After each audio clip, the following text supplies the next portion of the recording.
शांति। 21/4/2021 की मुरली है।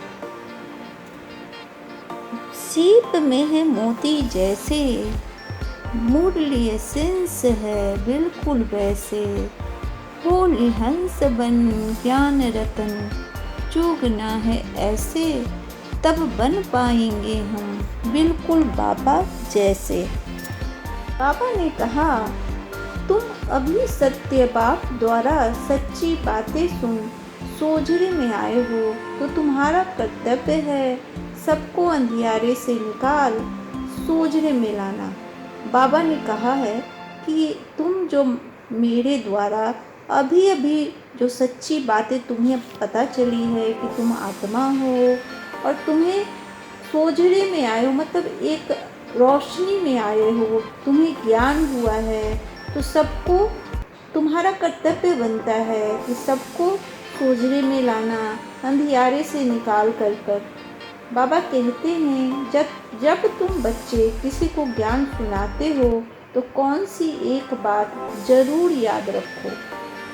बाबा का जो सवाल है बड़े ध्यान से सुनिएगा और ज़रूर इसको धारण कीजिएगा। जब तुम बच्चे किसी को ज्ञान सुनाते हो तो कौन सी बात ज़रूर याद रखो।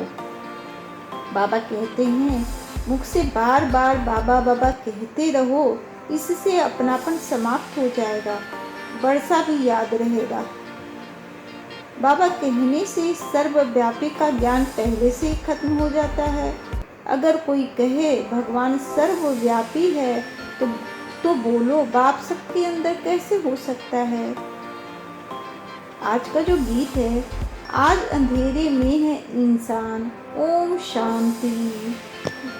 धारणा के लिए जो बाबा ने कहा, सिर पर जो पापों का बोझ है उसे योग अग्नि से भस्म करना है।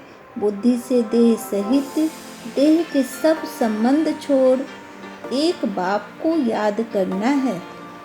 हम लोग पतित हैं। बाबा कहते हैं कि आपके सर पर कितना पापों का बोझ है, क्योंकि अभी तक हम कितने पाप कर चुके हैं।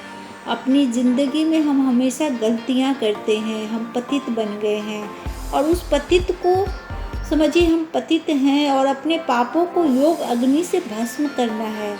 आप अगर एक दिन चेकिंग करो तो दिन भर में हमसे कितनी गलतियां होती है। मतलब अगर सोच में भी किसी के लिए अगर हम बुरा सोचते हैं तो वह भी आप समझो कि हमारा पाप ही है।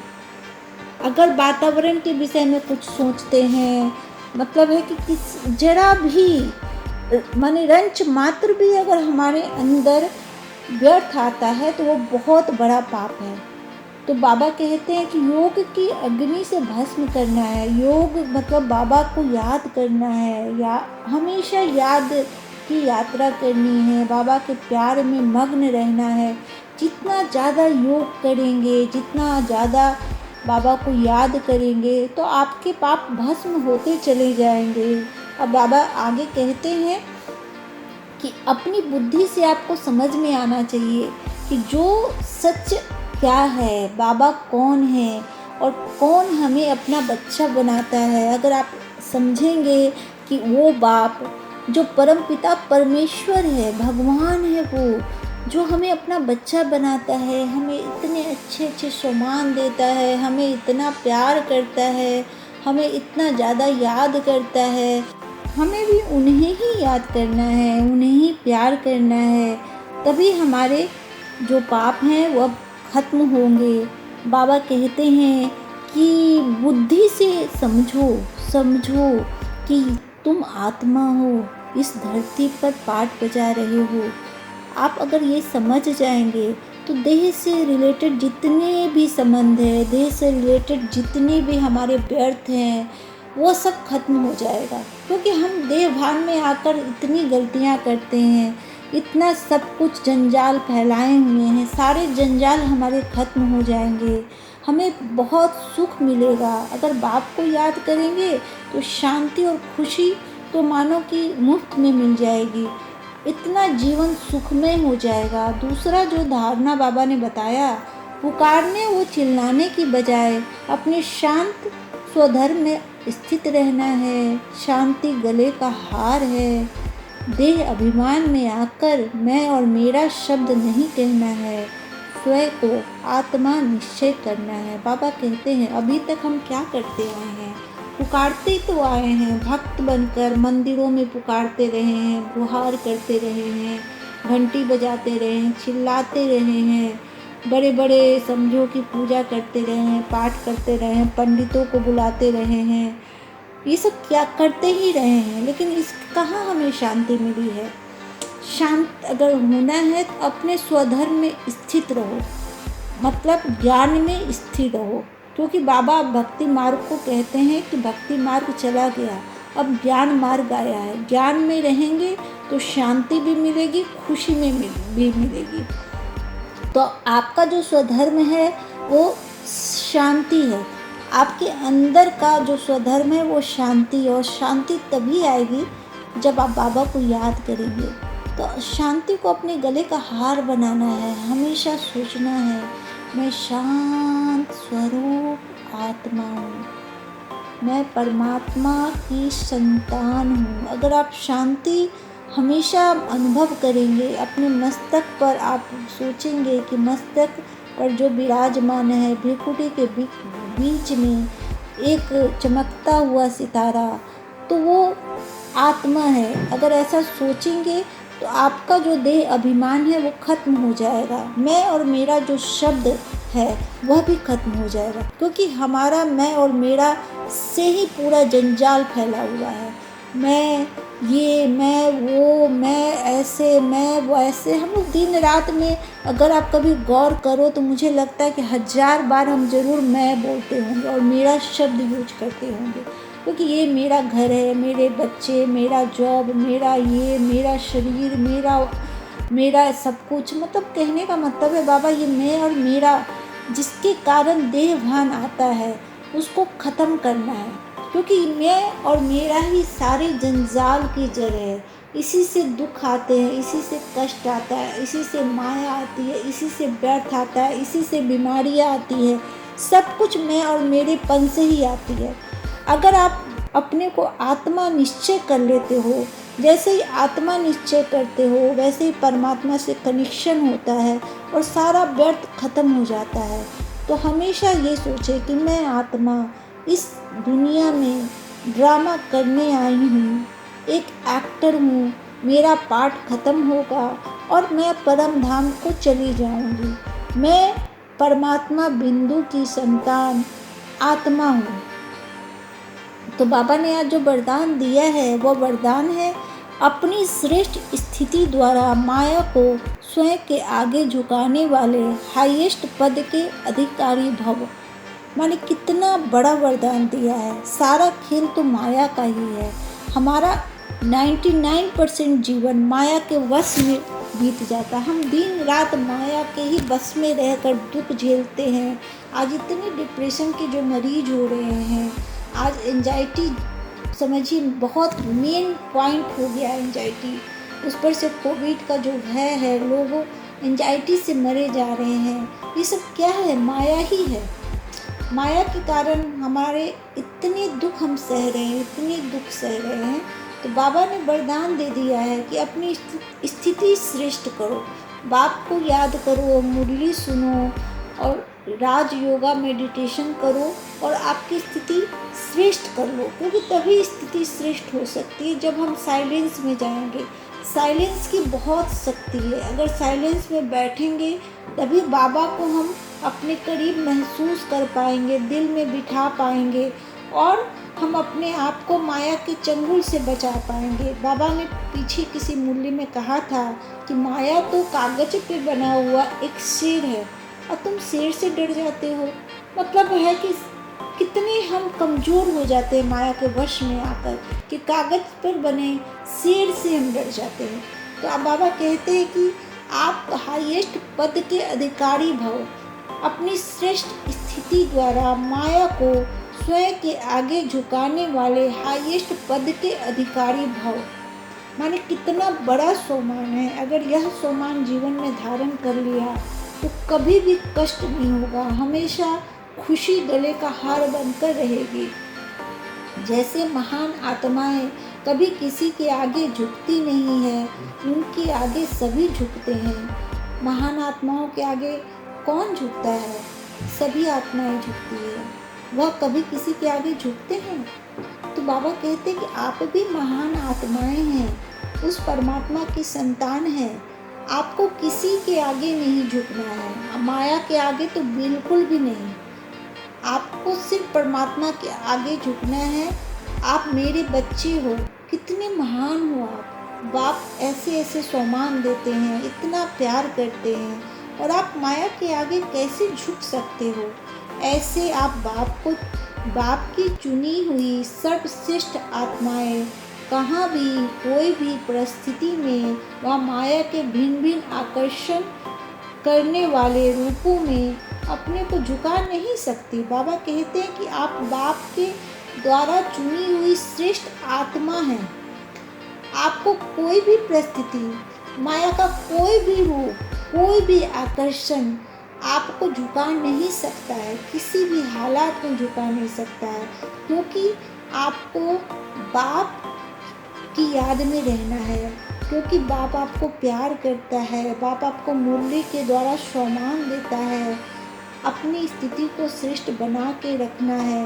बाबा यही कहने का मतलब है, जब अभी से सदा झुकाने की स्थिति में स्थित रहेंगे तब हाईएस्ट पद का अधिकार प्राप्त होगा।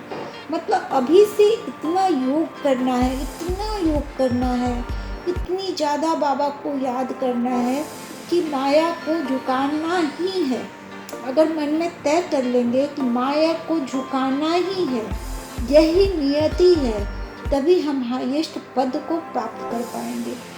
बाबा कहते हैं ऐसी आत्माओं के आगे सतयुग में प्रजा सम्मान से झुकेगी, और द्वापर में आप लोगों के यादगार के आगे भक्त झुकते रहेंगे।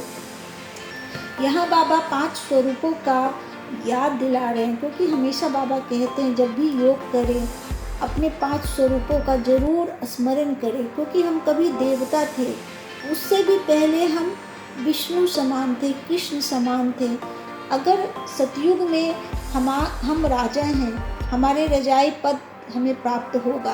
अगर हम बाप की याद में रहेंगे, योग के द्वारा बाप को प्राप्त कर लेंगे, और वहाँ की जो प्रजा है आपको हमेशा सम्मान देगी, सम्मान से झुकेगी। और द्वापर में बाबा कहते हैं कि आप देवता थे, जैसे मंदिरों में जो देवता हैं वैसे ही आप देवता का आपका स्वरूप था।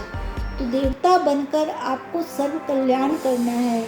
आपके आगे भक्तों की लाइन लगी हुई है। बाबा कहते हैं अपने 5 स्वरूपों में देखो कि आप मंदिर में बैठी हुई मूर्ति हो और सबको वरदान दे रहे हो, और आपके सामने भक्तों की लंबी लाइन लगी हुई है। बाबा का जो सम्मान है वो बहुत बड़ा सम्मान है। अगर आप ऐसा सोचो कि आप देवता हो तो कितना समझो कि नशा चढ़ जाएगा, अंदर से लगेगा कि क्या मिल गया है। देवता बनना, बाबा फरिश्ता भी बना देते हैं, कहते फरिश्ता आत्मा हो। मैं तो फरिश्ता स्वरूप का बार बार स्मरण करती हूँ, क्योंकि मुझे बहुत अच्छा लगता है फरिश्ता बनना, और फरिश्ता बनकर लाइट हो जाना, खुद भी लाइट रहना, दूसरों को भी लाइट करना। मैं हमेशा फरिश्ता बनकर के बादलों में उड़ जाती हूँ, उड़कर पूरी पृथ्वी को प्रकाश देती हूँ। तो आप भी ऐसी प्रैक्टिस कर सकते हैं, फरिश्ता बन सकते हैं। फरिश्ता बन करके पूरी दुनिया को आप विश्व कल्याण कर सकते हैं, पूरी दुनिया को प्रकाश दे सकते हैं। आज का जो स्लोगन है, कर्म के समय योग का बैलेंस ठीक हो तब कहेंगे कर्म योगी।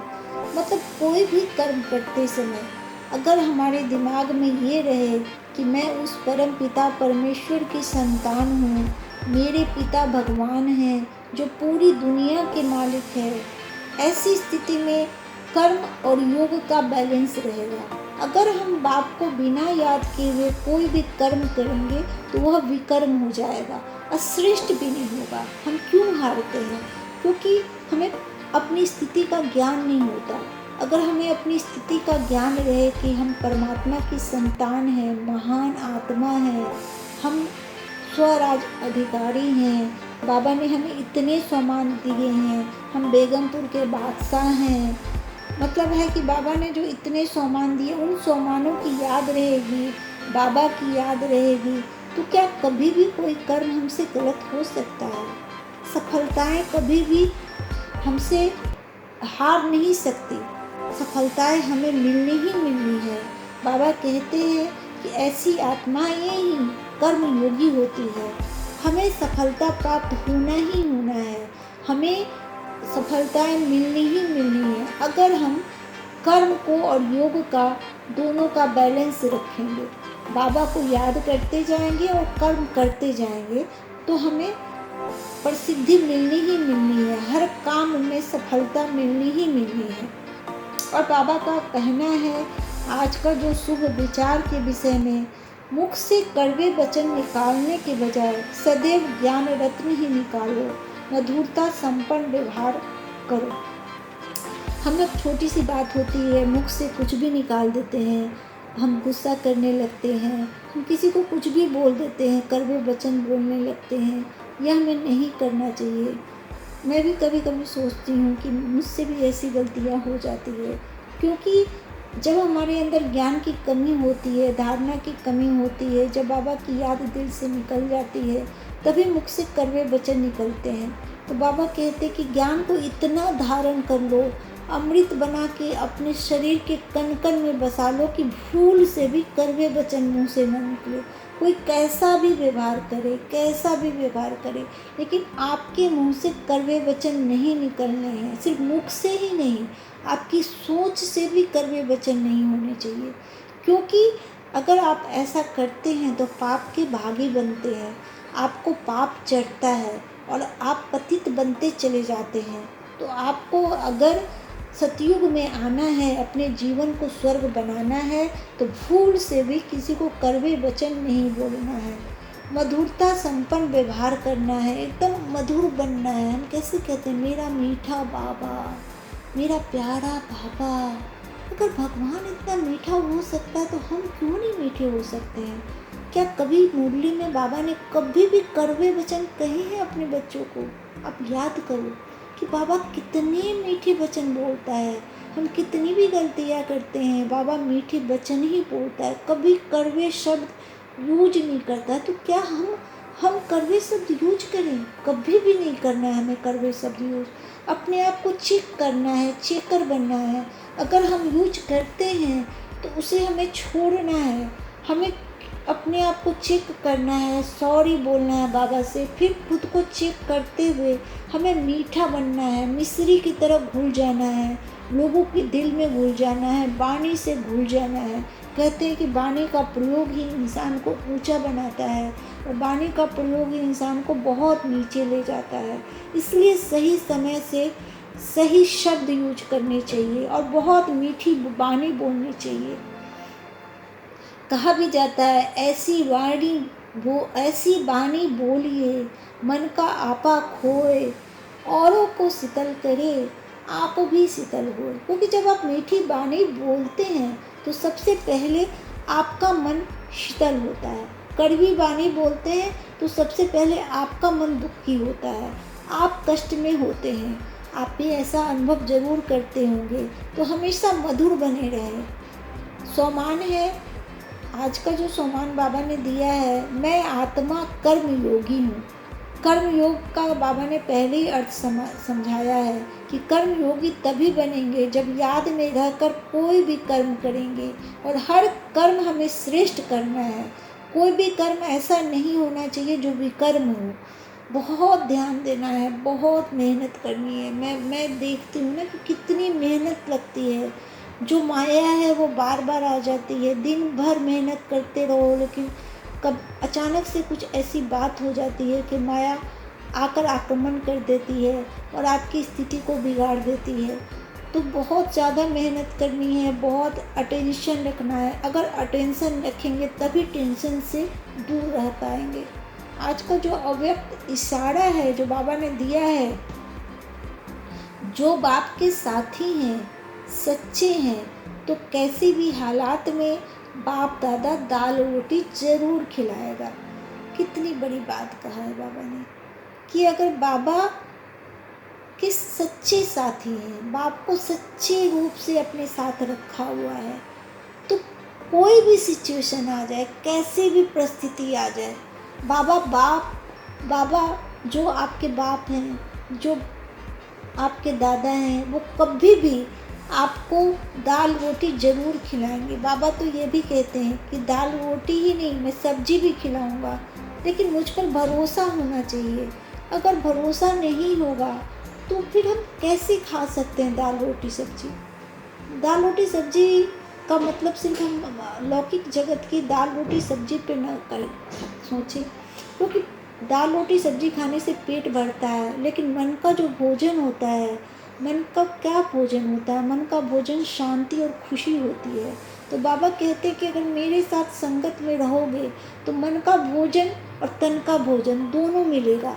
लेकिन है कि ज़रूरी है बाप को याद करना, बाप की याद की यात्रा में रहना, योग करना, हमेशा उच्च विचार रखना, कर्म अच्छे करना।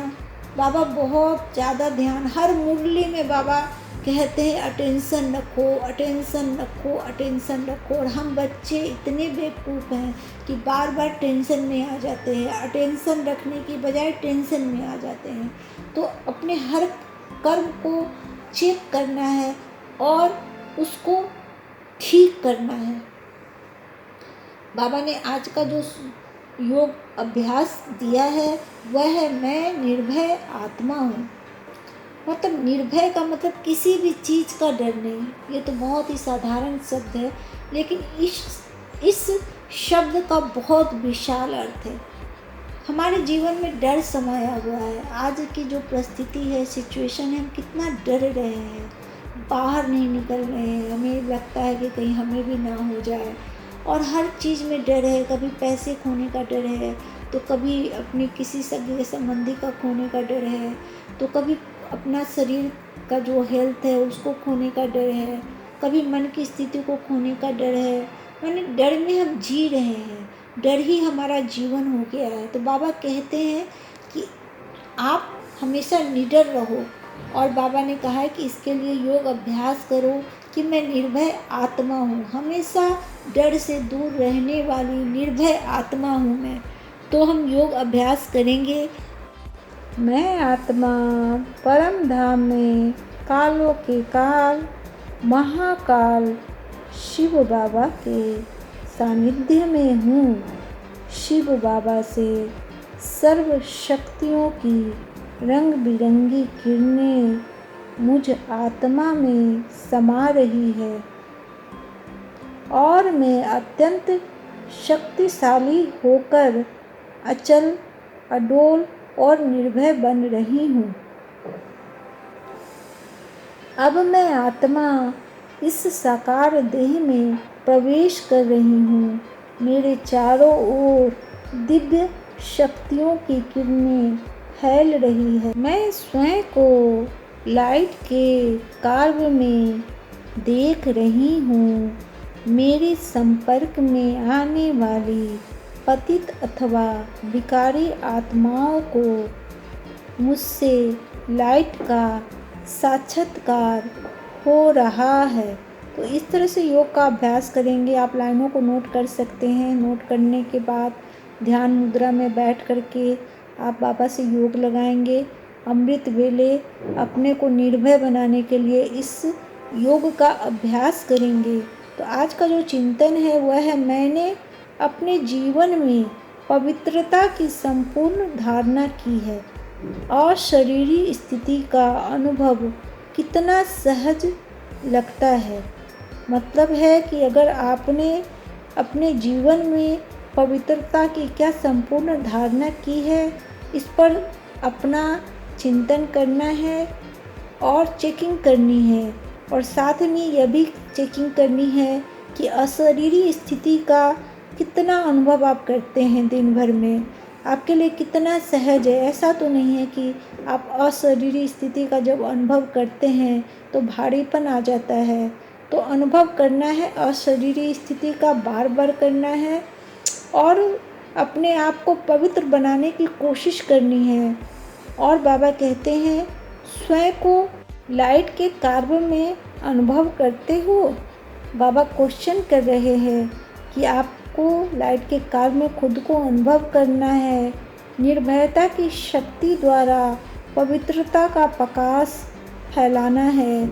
मतलब बाबा कहते हैं कि अपने आप से हमेशा क्वेश्चन करते रहो, पूछते रहो कि क्या मेरा जीवन पवित्र है, पवित्रता के संपूर्ण धारणा में है। मैं अशरीरी स्थिति का अनुभव कितने सहजता से करता हूँ या नहीं करता हूँ। स्वयं को लाइट हाउस समझता हूँ, नहीं समझता हूँ। निर्भय रहता हूँ या पवित्र रहता हूँ कि नहीं रहता हूँ। इस तरह से चेकिंग करते जाएंगे और अपने आप को ठीक करते जाएंगे तो बहुत जल्दी आप बाबा के बहुत करीब हो जाएंगे, ज्ञान योग से सज जाएंगे और अलंकारी बन जाएंगे। जितने भी जो हमारे सातों गुण हैं वो आप में आ जाएंगे। ओम शांति।